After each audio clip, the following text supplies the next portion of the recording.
কেমন আছেন সবাই? চলে এসেছি আবারও একটা সুস্বাদু রেসিপি নিয়ে। আর আজকের রেসিপিটি হচ্ছে চিকেন কষা। চিকেন কষা তো আপনারা অনেকেই বানিয়েছেন, অনেকভাবে বানিয়েছেন। তাই আপনারা যদি এইভাবে চিকেন কষা তৈরি করেন তাহলে কিন্তু খেতেও অনেক সুস্বাদু লাগে আর সবাই কিন্তু অনেক প্রশংসা করবে। তাই চলুন আর দেরি না করে শুরু করছি আজকের রেসিপিটি। তো সবার প্রথমে আমি এখানে 600 গ্রাম চিকেন নিয়ে নিয়েছি। চিকেনটাকে আমি একটা পাত্রের মধ্যে নিয়ে ভালো করে ধুয়ে সেটাকে জল ঝরিয়ে এরপর এর মধ্যে আমি দিয়ে দিচ্ছি হাফ চামচ লবণ, হাফ চামচ হলুদ গুঁড়ো, আর দিচ্ছি হাফ চামচ লঙ্কার গুঁড়ো, হাফ চামচ জিরের গুঁড়ো, আর হাফ চামচ কাশ্মীরি লঙ্কার গুঁড়ো। কাশ্মীরি লঙ্কার গুঁড়োটা আমি কিন্তু দিয়েছি কালারের জন্য। আর দিলাম 2 চামচ টক দই। এবার এই সবগুলোকে একটু ভালো করে মিশিয়ে আমি ভালো করে একটু ম্যারিনেট করে নেব।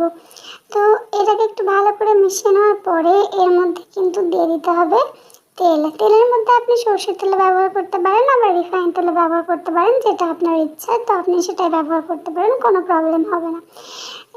এরপর এর মধ্যে আমি দিয়ে দিলাম 1 চামচ আদা রসুন বাটা। এবার আদা রসুন বাটাটাকে দেওয়ার পরে আবারও এটাকে একটু ভালো করে মিশিয়ে নিতে হবে।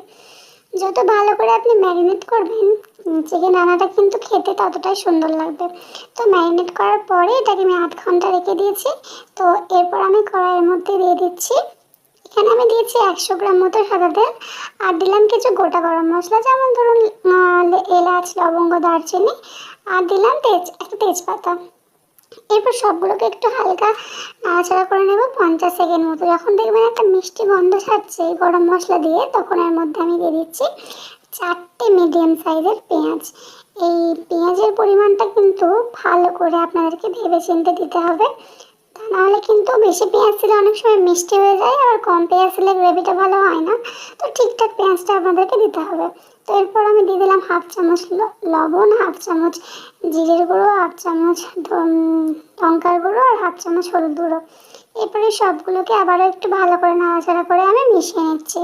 এরপর এর মধ্যে আমি দিয়ে দেবো 1 চামচ আদা রসুন বাটা। আমি কিন্তু আগে 1 চামচ দিয়েছিলাম, তো এখানে আবারও 1 চামচ দিলাম। 1 চামচ আর অল্প কিছুটা মানে 1.5 চামচ মতো আদা রসুন বাটা দিয়েছি। এরপর আদা রসুন আমি যে পাত্রের মধ্যে রেখেছিলাম সেই পাত্রের ধোয়া জলটা দিলাম। এটা আমি সব রান্নার ক্ষেত্রেই করি, তাহলে নাকি রান্নার স্বাদটা আরও দ্বিগুণ বেড়ে যায়। তো এরপর আমি এর মধ্যে দিয়ে দিলাম টক দই।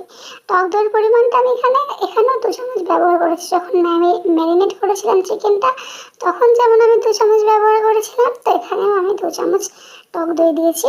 তো টক দইটা দেওয়ার পরে আবার ওই মশলাটাকে একটু ভালো করে কষিয়ে নেব। যখন দেখবেন মশলা থেকে এরকম তেল ছেড়ে দিয়েছে, তখন আবারও একটু মশলাটাকে ভালো করে নাড়াচাড়া করে নেবেন। মশলা যত ভালো করে কষাবেন রান্নার স্বাদ কিন্তু ততই সুন্দর হবে। এই কথাটা আমি আমার প্রত্যেকটা ভিডিওতেই বলে থাকি। এরপর আমি এর মধ্যে দিয়ে দিচ্ছি আগে থেকে ম্যারিনেট করে রাখা চিকেনটা। তো চিকেনটাকে দেওয়ার পরে একটু ভালো করে চিকেনটাকে নাড়াচাড়া করে আমি মাখিয়ে নেব। তো একটু ভালো করে নাড়াচাড়া করে মিশিয়ে নেওয়ার পর সবগুলো মশলার সঙ্গে ভালো করে মিশিয়ে নেওয়ার পরে এই চিকেনটাকে আমি ঢাকনা দিয়ে 5 মিনিটের মতো রান্না করে নেব। এর মধ্যে কিন্তু আর কোনো জল আমি ব্যবহার করছি না। তো চিকেনটা কিন্তু মিডিয়াম টু লো ফ্লেমে রাখতে হবে, বা লো টু মিডিয়াম ফ্লেম যেটা আমরা বলি সেখানে রাখতে হবে, কারণ বেশি হাই হিটেও দেওয়া যাবে না আর একদম লোতেও দেওয়া যাবে না। তো এরপর ওই যে ম্যারিনেট করে রেখেছিলাম সেই পাত্র ধোয়ার জলটা একদম সামান্য একটু জল দিয়ে এটাকে একটু ভালো করে নাড়াচাড়া করে আবার আমি ঢাকনা দিয়ে ভালো করে রান্না করে নেব কিছুক্ষণের জন্য। তো তার আগে আমি দিয়ে দিচ্ছি এর মধ্যে টমেটো কুচি। এখানে আমি একটা বড় সাইজের টমেটো দিয়েছিলাম। তো টমেটোটাকে দেওয়ার পরে আবার এটাকে ঢাকনা দিয়ে রান্না করে নিলাম কিছুক্ষণের জন্য। তো কিছুক্ষণ পরে ঢাকনা খুলে দেখতে পাচ্ছেন মানে চিকেনের কালারটা কত সুন্দর এসেছে।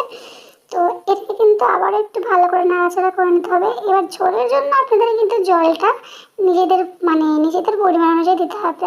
আপনারা যদি একটু বেশি ঝোল চান তাহলে কিন্তু একটু জলটা বেশি দিতে পারেন। আবার যদি আপনারা কম ঝোল খেতে পছন্দ করেন তাহলে কিন্তু জলের পরিমাণটা একটু কম দেবেন। যেরকম আপনারা পছন্দ করবেন সেরকমই দেবেন। তো আমি পরে একটু জল দিয়ে চিকেনটা একটু ভালো করে কষিয়ে রান্না করে নিয়েছিলাম, কারণ যেহেতু এটা আমি দুপুরের জন্য রান্না করছিলাম ভাত দিয়ে খাওয়ার জন্য। তো তার কারণে আমি একটু গ্রেভিটা রেখেছি যাতে ভাত দিয়ে খেতে ভালো লাগে। তো আমার ভিডিওটা যদি আপনাদের ভালো লেগে থাকে তাহলে কিন্তু অবশ্যই লাইক, কমেন্ট, শেয়ার করতে ভুলবেন না। দেখা হবে নেক্সট ভিডিওতে। আল্লাহ হাফিজ।